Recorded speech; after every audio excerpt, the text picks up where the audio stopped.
Deesa Patan highway પર ભોપાનગર ફાટક પાસે આજે ટ્રાફિક પોલીસ અને ફાટક પર ફરજ બજાવી રહેલા કર્મચારીની ગંભીર બેદરકારી સામે આવી હતી।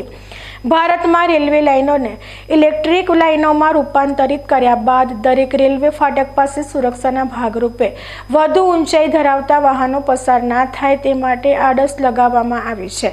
આ આડસ રેલવેના હેવી વોલ્ટેજના તારથી વાહનોને સુરક્ષિત અંતર જાળવી રાખવા માટે લગાવવામાં આવે છે। રેલવે ફાટકની બંને બાજુ આ આડસ સમાન ઊંચાઈ ધરાવે છે। ત્યારે આજે બપોરના સમયે એક ઓવર હાઇટ ધરાવતી ટ્રક ભોપાનગર ફાટકનું એક બેરિકેટિંગ પાર કરીને રેલવે ટ્રેક સુધી પહોંચી ગઈ હતી અને બીજું બેરિકેટિંગ પાર ના કરી શકતા આ ટ્રક બે બેરિકેટિંગ વચ્ચે જ અટવાઈ ગઈ હતી। બરાબર તે જ સમયે ટ્રેક પર ટ્રેન પણ આવી પહોંચતા ફરજ પરના જીઆરડી અને હોમગાર્ડ જવાનો પણ દોડતા થઈ ગયા હતા।